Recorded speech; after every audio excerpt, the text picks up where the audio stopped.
আল্লাহর বান্দা জিন্দিগিতে ভালো আমল করে লাই, এলাকার মানুষ জানে ওর মতো খারাপ, ওর মতো খারাপ আর কেউ নাই, ওর মতো খারাপ মানুষ আর কেউ নাই রে বাবা।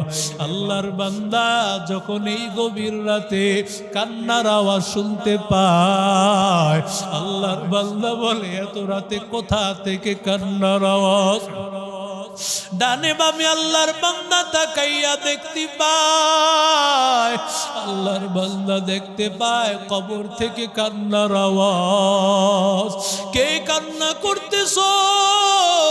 সাথে সাথে ছেলেটা আল্লাহর বান্দা ওই যুবক ওর পায়ের মধ্যে পড়িয়া ডাক দিয়া বলে, ভাইয়া আমি কান্না করতেছি, আমার মা বাবার কবরের সামনে দাঁড়ায়া ডাক দিয়া বলে, রে ভাই তোর বুঝি তোর মা বাবার কথা মনে পড়ে গেছে, এই জন্য এত রাতে আসিয়া মা বাবার কবরের পাশে কান্না করতেছে। ছেলেটা ডাক দিয়া বলে, ভাইয়া না না, আমি এই জন্য কান্না করি না। বলে, কেন কান্না করো? বলে, এই জন্য কান্না করি, আমার মা বাবার বড় শখ ছিল আমারে হাফেজ বানাবে, আমারে তালতলা মাদ্রাসার মতো মাদ্রাসায় দিয়া হাফেজ বানাবে, আলেম বানাবে। কত গার্ডিয়ান আসিয়া ছাত্রটা হাতে দেয়, বলে, ও সাইফুল ইসলাম মাদানী সাহেব, ছেলেটা আপনার কাছে আমানত দিলাম, ছেলেটারে হাফেজ বানায়া দিয়ে। ওরে আল্লাহর বান্দা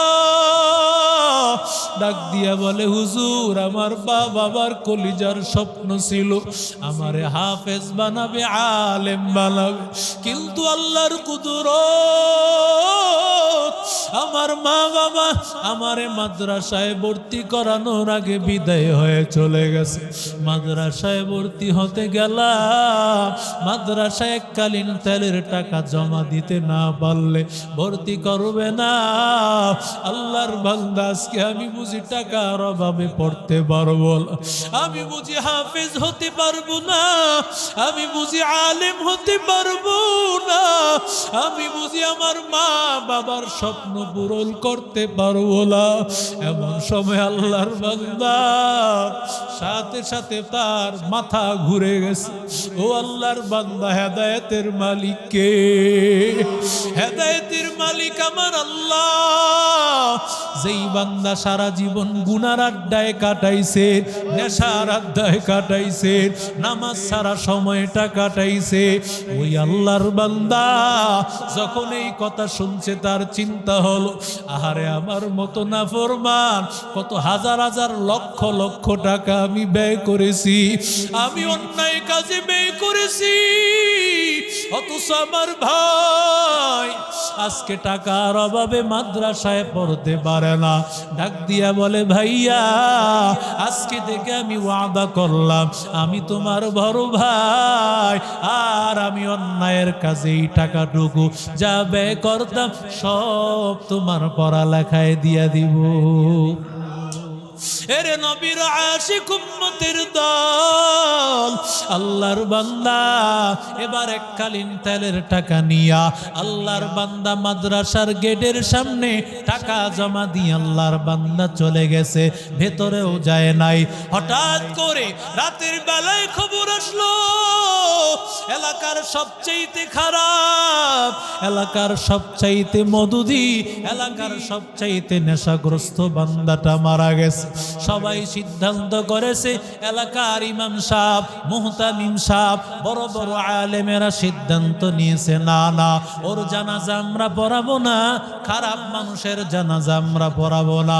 জানাজা না পড়াইয়া সবাই রাতের বেলায় ঘুমাইয়া গেল। সবাই যখন রাতের বেলায় ঘুমায় গেছে, মাদ্রাসার মুহতামিম সাহেব সহ ওই মাদ্রাসার একাধিক মাদ্রাসার আসাতিজায়ে কেরাম উস্তাদেরা স্বপ্ন দেখতেছেন, আল্লাহ স্বপ্ন দেখাইতেছেন, তোমরা যাকে ঘৃণা করতেছো সেই বান্দা ঘৃণার পাত্র না, ওই আল্লাহর বান্দা আল্লাহকে করেছে ভয়, ওর জন্য হয়েছে জয়। ওরে তাড়াতাড়ি জানাজা দাও, ওর জানাজার ব্যবস্থা করে দাও। সকালবেলায় তাড়াতাড়ি মুহতামিম সাহেব উঠিয়া বলেন, কে যেন আমার স্বপ্নে বলতেছেন তাড়াতাড়ি ওর জানাজার ব্যবস্থা করার জন্য। অনেক উস্তাদরা বলেন আমরাও স্বপ্ন দেখেছি। জানাজা রেডি হয়ে গেল, জানাজার সামনে আল্লাহর বান্দা মুহতামিম সাহেব ডাক দিয়া বলেন, কে আছো? জানাজার সামনে নিয়ে কোনো কথা বলার এমন সময় কেউ কথা বলে না। পেছন থেকে কে জানি গুনগুন আওয়াজ, গুনগুন কান্নার আওয়াজ। হুজুর বলে, কে কান্না করো? এবার ছাত্ররা ডাক দিয়া বলে, হুজুর এটা আর কেউ না, এই ছাত্রটা আপনার মাদ্রাসার এতিম ছাত্রটা। হুজুর বলে, ওর সামনে নিয়ে আয়। ডাক দিয়া বলে, বাবা তোর মা বাবার কথা মনে হয়েছে, এই জন্য বুঝি কান্না করো? ছেলেটা ডাক দিয়া বলে, হুজুর না না, এই জন্য আমি কান্না করি না। বলে, কেন কান্না করো? বলে, হুজুর আমি মাদ্রাসায় ভর্তি হতে গেলাম, আপনি ভর্তি করেন নাই, এককালীন তেলের টাকা জমা দিতে না পারলে হুজুর আমার যেই ভাইয়াটা এই টাকার ব্যবস্থা করে দিয়েছেন, আজকে তার জানাজা নিয়ে দাঁড়াইয়াছি। من يهد الله فلا مضل له ومن يضلل فلا هادي له ومن يهد الله فلن تجد له مرشدا ومن يهد الله فهو المهتد ومن يضلل فلن تجد له وليا مرشدا। পৃথিবীর মানুষ তোমাকে মনে করেছে, ও কারি সাহেব, হাফেজ সাহেব, দুনিয়াতে তুমি মসজিদের মুয়াজ্জিন ছিলা, তুমি মাদ্রাসার একজন সাধারণ কারি সাহেব ছিলা, হাফেজ সাহেব ছিলা, সামান্য কয়েক টাকা বেতন। কিন্তু আল্লাহ তাআলা তোমাকে হয়তো এমন বাড়ি গাড়ি ব্যবস্থা তেমন করেন নাই। ও আল্লাহর বান্দারা, হাফেজ আর আলেমরা তেমন বাড়ি গাড়ির মালিক হয় না, তবে অনেকেই হয়, বেশিরভাগ মানুষ হয় না। কেন হয় না? কারণ আল্লাহ তাআলা দুনিয়াতে তাদেরকে দেয় নাই। তাতে কি হয়েছে? আল্লাহ তাআলা হাসরের ময়দানে আল্লাহ ডাক দিয়া বলবে, ও কোরআনওয়ালা হাফেজ, ইউকানু লিসাহিবিল কোরআন। আল্লাহ ডাক দিয়া বলবে, ও কোরআনওয়ালা, দুনিয়াতে আল্লাহর কালাম পড়েছো, এখানেই আল্লাহর বান্দা, আমি আল্লাহর সামনে সেই কালামুল্লাহটা তেলাওয়াত করো। আরো জোরে বলে, দুনিয়াতে বান্দা তেলাওয়াত করেছে, আল্লাহ তাআলা হাসরের ময়দানে বান্দারে ডাক দিয়া বলবে, বান্দা কোরআন তেলাওয়াত কর। ও আল্লাহর বান্দা, কত সুন্দর হবে তেলাওয়াত। কারণ দুনিয়াতে যদি এত সুন্দর তেলাওয়াত হয়, না জানি হাসরের ময়দানে আমার মালিক আল্লাহর কাছে যখন বান্দা তিলাওয়াত করবে, কত সুন্দর শোনা যাবে। বান্দা আল্লাহ ডাক দিয়া বলবে, বান্দা ইকরা ওয়ারতাকি, পড়ো আর চড়ো। আল্লাহু আকবার। পড়তে থাকো, চড়তে থাকো, পড়তে থাকো আর চড়তে থাকো। যেখানেই তোর আয়াত তেলাওয়াত শেষ, সেখানেই তোর বিল্ডিং এর সমাপ্তি। একজন হাফেজে কোরআনকে কমপক্ষে ৬০৩২ তলা বিল্ডিং আল্লাহ দিবে। আর জোরে বলে, অথচ বিশ্বে এখন সর্বোচ্চ কয় তালা আছে? ১৫০ তালা আছে। হ্যাঁ ১৫০ আছে, আসেনি? ১৫০ থাকতে পারে, এর উপরে নাই। এরে আল্লাহর বান্দা, ৬২৩২ তলা বিল্ডিং, কত বড় বিল্ডিং! একটু কল্পনা করো, বুর্জুল খলিফা এত বড় বিল্ডিং, যেখানে উঠিয়া বান্দা চিন্তা করে এত বড় বিল্ডিং তো আর নাই, সেখানে সেলফি তুল। আল্লাহর বান্দা একটু চিন্তা কর, দুনিয়া তো হাফেজদেরকে কিছুই মনে হয় না, কোরআনওয়ালাদেরকে তো কিছুই মনে হয় না। একটু চিন্তা করো, হৃদয়ের কানটা লাগাইয়া শোন, আল্লাহ কেমন দামি বানাইয়া দিবেন। এত বড় তালা বিল্ডিং, কেমন বিল্ডিংটা হবে? বড় একটা ইট স্বর্ণের, আরেকটা ইট হবে রূপার, আস্তরটা হবে মেশক আম্বরের। আল্লাহ এত দামি বিল্ডিংটা বান্দাকে আল্লাহ দান করবে। আরে আল্লাহর বান্দারা, যেখানে উঠতে গিয়া বান্দা উঠা লাগবে না, কষ্ট করে সিঁড়িতে উঠা লাগবে না, বরং অটোমেটিক বান্দা উঠে যাবে। এরে আল্লাহর বান্দা, যেমন ভাবে লিফটের সাহায্যে তুমি উঠো, লিফটের মাধ্যমে একটু চিন্তা করো, আল্লাহ যদি দুনিয়াতেই মানুষের মেধা দিয়া লিফটের ব্যবস্থা হয়, চলন্ত সিঁড়ির ব্যবস্থা হয়, আমার আল্লাহ বুঝি তার চাইতে মেধা কম, ইঞ্জিনিয়ারিং কম। আরো জোরে বলে কেমন হবে আল্লাহর বিল্ডিং? ওরে আল্লাহর বান্দা, Bashundhara City, Jamuna Future Park দেখা তোমার মাথা নষ্ট হয়ে গেল। আল্লাহ তো সামান্য একজন হাফেজকে কত তালা বড় বিল্ডিং দান করবেন। একটা ইট হবে স্বর্ণের, যেই স্বর্ণের ইটটা গোটা পৃথিবীর সমস্ত কিছু বিক্রি করলেও একটা ইটের সমপরিমাণ মর্যাদা হবে না। এত দামি বানাইবেন আমার মালিক। আল্লাহর বান্দা, ভালো করে শুনো, শুধু আল্লাহ হাফেজকেই সম্মান দিবে তা না, আল্লাহ তাআলা হাফেজের মা বাবাকে তো আল্লাহ নূরের মুকুট পরায় দিবে। অন্য হাদিসের মধ্যে আসছে, 2 জোড়া দামি পোশাক আল্লাহ পরায় দিবে, 2 জোড়া দামি পোশাক আল্লাহ পরায় দিবে। হযরত আদম নবী থেকে কিয়ামত পর্যন্ত কেউ এই 2 জোড়া পোশাকের মূল্য দিতে পারবে না, গোটা পৃথিবীর কেউ দিতে পারবে না। বলেন তো কত দামি হবে? আল্লাহু আকবার। এত দামি 2 জোড়া পোশাক। আজকে হয়তো একজন কৃষকের ছেলে মাদ্রাসায় পড়ে, রিকশাওয়ালার ছেলে মাদ্রাসায় পড়ে, বলে হুজুর আমি বড় গরিব, আমি বড় কষ্ট হয়, পড়াইতে কষ্ট হয়। এরপর বান্দা কষ্ট করে রিক্সা চালায়, মাদ্রাসায় পড়ায়, যতটুকু পারে মাদ্রাসায় দেয়, আর বাকি টাকাগুলো মাদ্রাসায় সহযোগিতা করে তার খরচপাতি চালায়।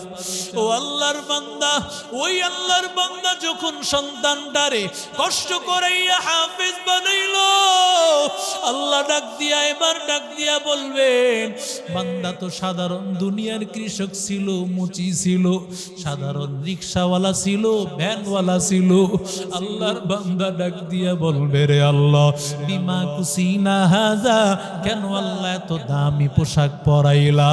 আল্লাহ ডাক দিয়া বলবে, রে গোলাম, দুনিয়াতে তুমি কৃষক ছিলা, দুনিয়াতে তুমি শ্রমিক, আল্লাহর বান্দা, কিন্তু আল্লাহর গোলাম, কিন্তু তুমি তোমার সন্তানটাকে লিয়াকজি ওয়ালাদিকুমুল কুরআন, তোমার সন্তানটারে হাফেজ বানাইছো, সন্তানটারে কোরআনওয়ালা বানাইছো, সন্তানের সিনায় কোরআন ঢুকায় দিয়েছো, নিজে তুমি চিকিৎসার খরচ চালাইতে পারো না, এরপরও বান্দা সন্তানটারে মাদ্রাসায় পড়াও। এরে নবীর আশিক উম্মতির দল, এরে আল্লাহর বান্দারা, কত মাদ্রাসার ছাত্র এমনও পাওয়া যায়, সেই মিরপুর এলাকার একটা ঘটনা, গাবতলী বাস স্ট্যান্ডের পাশেই আল্লাহর বান্দা বিশাল একটি মাদ্রাসা আছে। আমাদের বড় একজন বুজুর্গ আলেম, তিনি রাতের বেলায় মাহফিল করিয়া আল্লাহর বান্দা যখন মাদ্রাসায় ঢুকেছে, মাদ্রাসায় ঢুকার পর আল্লাহর বান্দা তাকায় দেখে মাদ্রাসার সরহে বেকা জামাতের একটা ছাত্র, কিতাব বিভাগের হেদায়ে মেশকাত দাওরা, আর 3 বছর পড়লে সে মাওলানা হয়ে যাবে। এই কিতাব বিভাগের এমন একটা ছাত্র, গভীর রাতে হুজুরও ঢুকতেছেন, ছাত্রটাও ঢুকে। হুজুর বড় পেরেশান, হুজুর বলে এত রাত্রি ছাত্রটা কোথা থেকে আসলো, কার কাছ থেকে অনুমতি নিয়ে গেল, কি করতে গেল এত রাত? ও আল্লাহর বান্দা, হুজুর এবার ছাত্রটাকে ডাক দিল, বাবা আয়, এত রাত্রে বেলা কি জন্য গেলা, কি কারণে এত রাত্রে গেলা, কার কাছ থেকে অনুমতি নিয়ে গেল? বলে হুজুর আপনি যখন দেখেই ফেলেছেন সত্যটা আর গোপন করে লাভ নাই। বলে হুজুর আমি মনে করি এই দুনিয়াতে আমার বাবাই নাই, আমি বাবা হারাইছি। আমার বাবায় চলে যাওয়ার পর আমার মা অন্যের বাড়িতে কষ্ট করে করে আমারে মাদ্রাসায় পড়ায়। আমার মা মাঝে মধ্যে আমার জন্য টাকা পাঠায়, আমার মাদ্রাসায় ভর্তি, আমার খাবার খরচ ফ্রি করে দেওয়া হয়েছে, কিন্তু মাদ্রাসার সব খরচ তো মাদ্রাসা থেকে চালাইতে পারে না। মাঝে মধ্যে আমার কিছু নাস্তা বানি, কিছু কিতাব ক্রয় করা লাগে। হুজুর এগুলো তো আমি পারি না ক্রয় করতে। ও আল্লাহর বান্দা, আমি আমার মার কাছে বলবো, কিন্তু মাও তো গরিব, আমার মার কাছে কিভাবে বলবো? আমি মাঝে মধ্যে হুজুর আমি গাবতলী এলাকায় রিক্সা চালাই, আর রিক্সা চালায় চালায় যেই টাকাগুলো পাই আমি আমার খরচ চালাই, আমার মায়ের কাছেও কিছু পাঠায় দে। হুজুর গতকাল আমার মায়ের ফোন আসলো, আমার মা নাকি অসুস্থ, আমার মা অসুস্থ হয়ে বিছানায় পড়ে আছে। আমার মার চিকিৎসার জন্য, আমার মার চিকিৎসার জন্য ঔষধের প্রয়োজন। হুজুর আমি দেখেনি যে 400 টাকা রিক্সা চালায় কামাইছি, এই টাকাটুকু সকালবেলা হয়ে গেলে আমি আমার মার বিকাশ নাম্বারে পাঠিয়ে দিব। এরে নবীর আশিক উম্মতের দল, কারণ দুনিয়া কিছুই না রে বাবা। কত কষ্ট করে একটা সন্তান হাফেজ হয়, কত কষ্ট করে একটা সন্তান আলেম হয়, কারণ বড় লোকের সন্তানেরা তো সহজে মাদ্রাসায় দেয়। ওরা মনে করে আমাদের টাকার অভাব নাই, কি জন্য মাদ্রাসায় দিব? মাদ্রাসায় দিয়া তো কোনো লাভ নাই। আল্লাহর বান্দারা, কত আল্লাহর বান্দা আছে মাদ্রাসায় পড়ে নাই, মাদ্রাসায় পড়তে পারে নাই, কিন্তু আল্লাহর বান্দা কোরআনওয়ালা হাফেজ আর আলেমের সাথে সম্পর্কও যদি থাকে, আল্লাহ এই উসিলাও বান্দারে কোরআনওয়ালার সাথে তারে জান্নাতি বানাবেন। শুধু তাই না, এটা তো রহমাতুল লিল আলামিনের কথা। কোন আলিমান আও মুতাআল্লিমান, হয় তুমি আলেম হও, না হয় আলেমের ছাত্র হও, আও মুঈনান, না হয় সহযোগিতাকারী হও, আও মুহিব্বান, অথবা তুমি মহব্বতকারী হও, লা তাকুন খামিসান ফাতাহলিক, পঞ্চম কোন রাস্তা নাই জাহান্নাম থেকে রাস্তার মুক্তি হওয়ার রাস্তা, পঞ্চম আর কোন রাস্তা হবে না রে বাবা। এরে আল্লাহর বান্দা, কারণ দুনিয়াতে দুই দল হবে, এক দল মাদ্রাসায় পড়বে, ফালাউলা নাফারা মিন কুল্লি ফিরকাতিন তাইফাতুল লিয়াতাফাক্কাহু ফিদ্দিন, এক দল আল্লাহর বান্দা তালতলা দারুল উলুম মাদ্রাসায় পড়াশোনা করবে। ওরা পড়াশোনা করতে গিয়া ওদের খাবারের প্রয়োজন, ওদের লেখাপড়ার জন্য ওদের কিতাবাদির প্রয়োজন, ওদের জন্য এত কিছুর প্রয়োজন হয়। ওদের মা বাবা অনেকেই তো গরিব, অনেকে তো মা বাবা হারা। ও আল্লাহর বান্দারা, এই ছেলেগুলো কিভাবে মাদ্রাসায় পড়াশোনা করে? বলে একদল বান্দা মাদ্রাসায় পড়ে না, কিন্তু ব্যবসা করে, বাণিজ্য করে, চাকরি বাকরি করে। আল্লাহ তাআলা বলেন এই বান্দাগুলো যখন কোরআনওয়ালাদেরকে সহযোগিতা করবে, আর কোরআনওয়ালারা লিয়াতাফাক্কাহু ফিদ্দিন ওয়া লিয়ুনযিরু কওমাহুম, এই কোরআনওয়ালারা হাফেজ আলেম হয়ে যখন এদের কাছে এই কোরআনের আলো ছড়ায় দিবে, আল্লাহ তাআলা এই উসিলায় যারা সহযোগিতা করলো এবং যারা কোরআন পড়লো, দুই দলকে একসাথে জান্নাতে পৌঁছায় দিবে।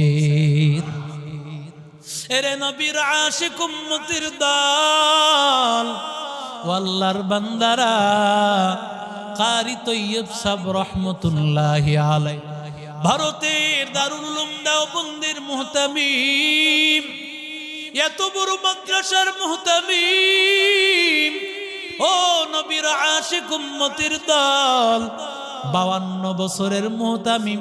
সোজা সোজা কোনো কথা নয়, 52 বছর যিনি মুহতামিম ছিলেন কারি তৈয়ব সাহেব রহমতুল্লাহি আলাইহি, তিনি তার কিতাবের মধ্যে একটা আশ্চর্য ঘটনা উল্লেখ করেছেন।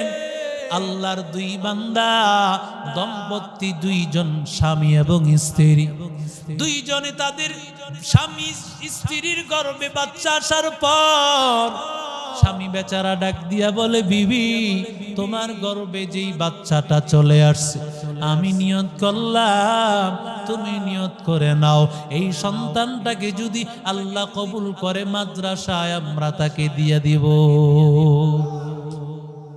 আর প্রথমে আমাদের নিয়ত থাকে ইংলিশ মিডিয়ামে দিব, প্রথমে নিয়ত থাকে ইঞ্জিনিয়ার, উকিল, ব্যারিস্টার বানাবো। না না, এই চিন্তা আমি খারাপ বলি না, আমার ওয়াজ ভিন্ন ধরনের, আমার স্লোগান ভিন্ন। আপনি ইঞ্জিনিয়ার বানান, তবে নামাজি ইঞ্জিনিয়ার বানান। একদিকে ইঞ্জিনিয়ার হবে, অন্যদিকে কোরআন সহিভাবে পড়বে। একদিকে ইঞ্জিনিয়ার হবে, অন্যদিকে আপনার জানাজাটাও পড়াতে পারবে। একদিকে ডাক্তার হবে, অন্যদিকে সুন্নতের আদর্শের অধিকারী হবে। একদিকে ডাক্তার হবে, অন্যদিকে বেন্দা নামাজি হবে, জানাজার নামাজটাও পড়াতে হবে। এমন যদি দুনিয়াদারও বানান, কোনো আপত্তি নাই। কিন্তু বান্দা, তুমি তো দুনিয়ার পেছনে পড়িয়া সব বান্দা ভুলে গেছো, ঠিক কি না বলে? যখন ইঞ্জিনিয়ার বানানোর নিয়ত করেছে, যখন বান্দা সন্তানটা হয়, দেখে একটু সন্তানটা দুষ্ট, কয়ডারে তালতলা মাদ্রাসায় আছে না, দেখে সন্তানটার মেধা নাই। এবার নিয়ত করে সন্তানটারে মাদ্রাসায় দিব। নিয়ত ভালো না খারাপ? ভালো না খারাপ? খারাপ নিয়ত। এরে নবীর আশিক উম্মতের দল, কারণ মাদ্রাসায় পড়ার জন্য মেধা কম না বেশির দরকার? আরো জোরে বলেন।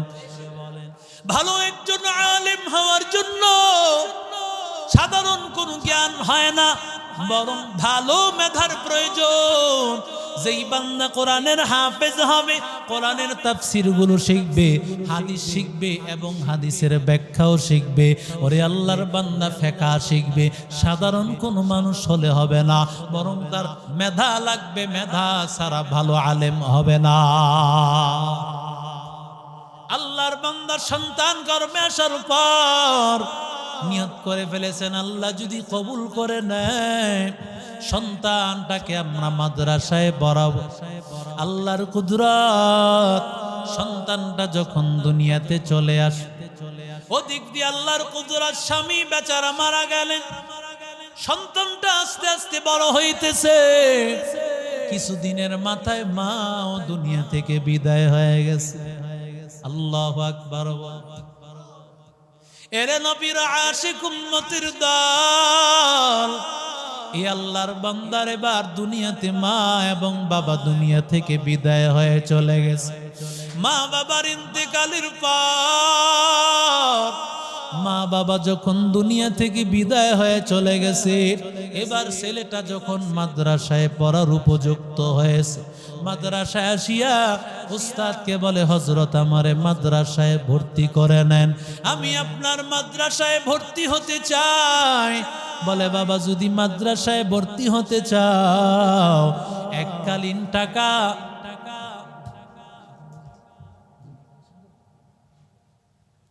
যদি মাদ্রাসায় পড়তে চাও, সারা বাংলাদেশের আলোড়ন সৃষ্টিকারী মারহাবা বলেন, আরো জোরে বলেন মারহাবা। হুজুর আসছেন, চমৎকার বয়ান শোনাবেন, রেডি আছেন তো? ইনশাআল্লাহ দিল জুড়ায় যাবে। গত কিছুদিন আগে হুজুর মাদ্রাসায় বরকত দিয়ে আসছেন, অত্যন্ত বড় দিলের একজন মানুষ, এবং আলোচনা শুনলে বুঝবেন বাংলাদেশের বড় বড় স্টেজে আলহামদুলিল্লাহ, এটার সামনে প্রশংসা নয়, তবে আল্লাহ যাকে বড় বানান, দুনিয়ার মানুষ তাকে টাইনাও নামাতে পারে না, ঠিক কিনা বলে? আল্লাহ হযরতের ইলম আমলে আল্লাহ মর্যাদায় অনেক তারাক্কি দান করেন। আরো জোরে বলেন। এবার আল্লাহর বান্দা মাদ্রাসায় গিয়া যখন হাজির, মাদ্রাসায় হাজির হওয়ার পর হুজুরকে বলে, হুজুর আমারে মাদ্রাসায় ভর্তি করা। হুজুর বলে, বাবা মাদ্রাসায় ভর্তি হতে হলে এককালীন তেলের টাকা জমা দিতে হবে। ছেলেটা ডাক দিয়া বলে, হুজুর একটা টাকাও তো আমার হাতে নাই। হুজুর আমি বড় গরিব, এই দুনিয়াতে আমার মাও নাই, এই দুনিয়াতে যে আমার বাবা নাই, আমি মা বাবা হারাইছি। আমার মা বাবা চলে যাওয়ার আগে একটা টাকাও রেখে যায় নাই যে আমি মাদ্রাসায় আমি দিয়া পড়ব।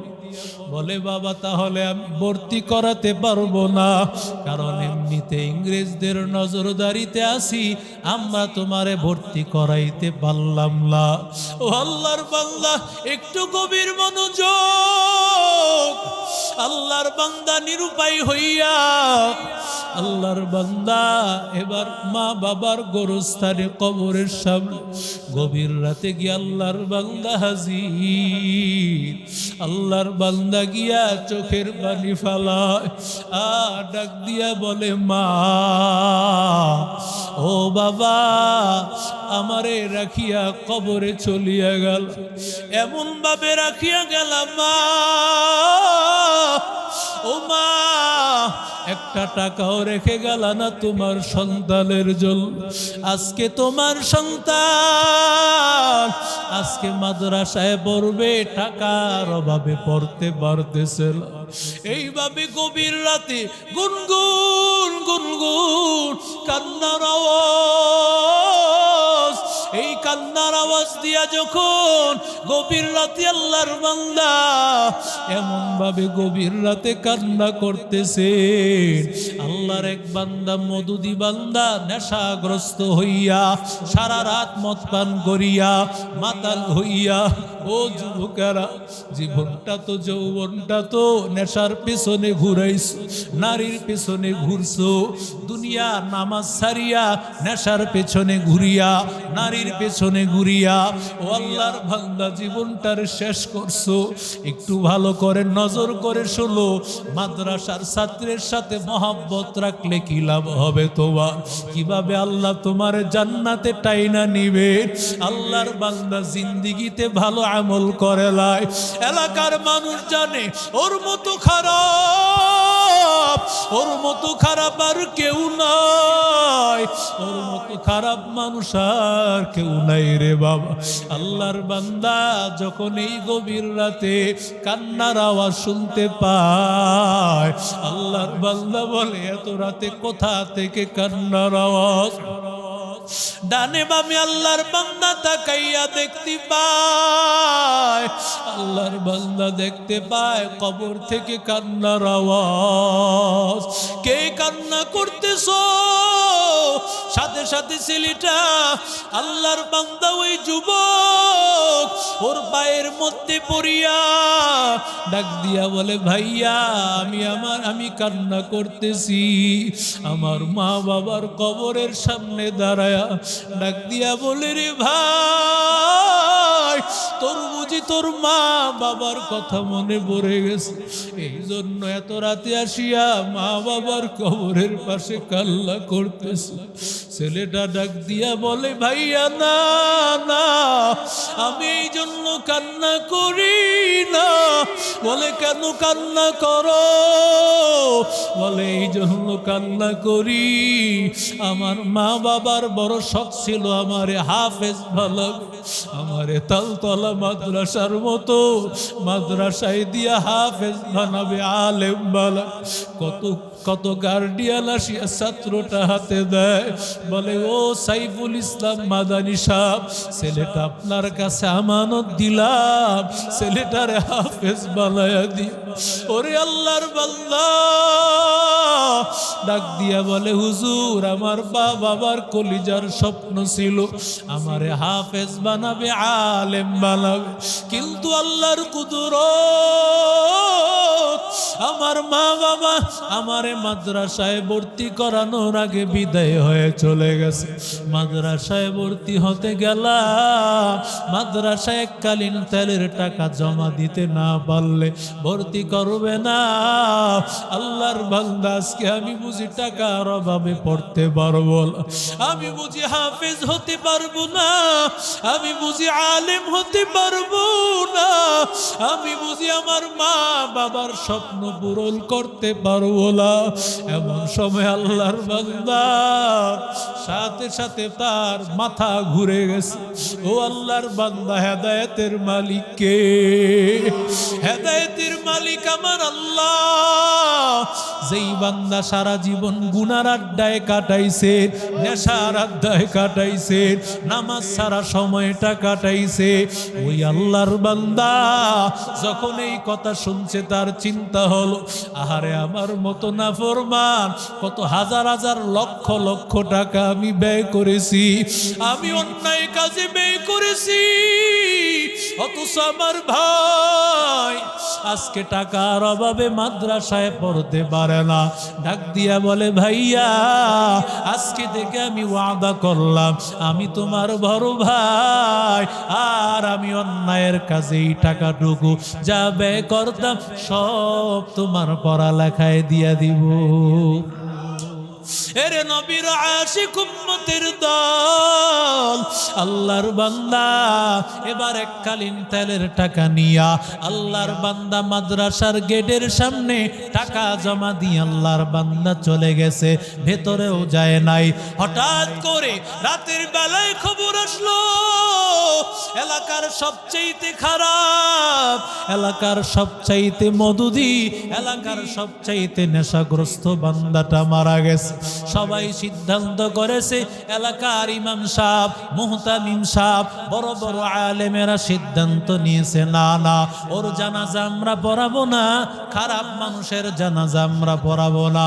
জানাজা না পড়াইয়া সবাই রাতের বেলায় ঘুমাইয়া গেল। সবাই যখন রাতের বেলায় ঘুমায় গেছে, মাদ্রাসার মুহতামিম সাহেব সহ ওই মাদ্রাসার একাধিক মাদ্রাসার আসাতিজায়ে কেরাম উস্তাদেরা স্বপ্ন দেখতেছেন, আল্লাহ স্বপ্ন দেখাইতেছেন, তোমরা যাকে ঘৃণা করতেছো সেই বান্দা ঘৃণার পাত্র না, ওই আল্লাহর বান্দা আল্লাহকে করেছে ভয়, ওর জন্য হয়েছে জয়, ওরে তাড়াতাড়ি জানাজা দাও, ওর জানাজার ব্যবস্থা করে দাও। সকালবেলায় তাড়াতাড়ি মুহতামিম সাহেব উঠিয়া বলেন, কে যেন আমার স্বপ্নে বলতেছেন, তাড়াতাড়ি ওর জানাজার ব্যবস্থা করার জন্য। অনেক উস্তাদরা বলেন, আমরাও স্বপ্ন দেখেছি। জানাজা রেডি হয়ে গেল, জানাজার সামনে আল্লাহর বান্দা মুহতামিম সাহেব ডাক দিয়া বলেন, কে আছো? জানাজার সামনে নিয়ে কোনো কথা বলার এমন সময় কেউ কথা বলে না। পেছন থেকে কে জানি গুনগুন আওয়াজ, গুনগুন কান্নার আওয়াজ। হুজুর বলে, কে কান্না করো? এবার ছাত্ররা ডাক দিয়া বলে, হুজুর এটা আর কেউ না, এই ছাত্রটা আপনার মাদ্রাসার এতিম ছাত্রটা। হুজুর বলে, ওর সামনে নিয়ে আয়। ডাক দিয়া বলে, বাবা তোর মা বাবার কথা মনে হয়েছে, এই জন্য বুঝি কান্না করো। ছেলেটা ডাক দিয়া বলে, হুজুর না না, এই জন্য আমি কান্না করি না। বলে, কেন কান্না করো? বলে, হুজুর আমি মাদ্রাসায় ভর্তি হতে গেলাম, আপনি ভর্তি করেন নাই, এককালীন তেলের টাকা জমা দিতে না পারলে হুজুর আমার যেই ভাইয়াটা এই টাকার ব্যবস্থা করে দিয়েছেন আজকে তার জানাজা নিয়ে দাঁড়াইয়াছে।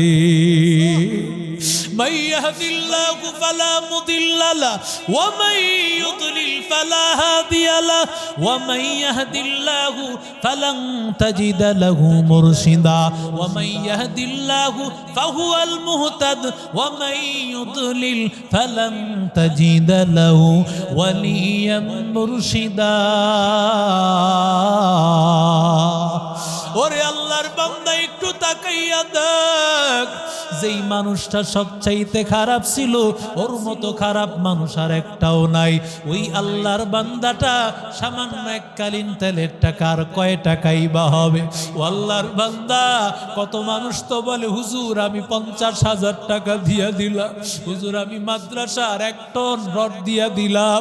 ও আল্লাহর বান্দা কত বড় বড় সহযোগিতা করে। আল্লাহর বান্দা ছোট্ট একটা দানের কারণে যদি আল্লাহ তারে দুনিয়াতেই জান্নাতের ঘোষণা দিয়া দেন,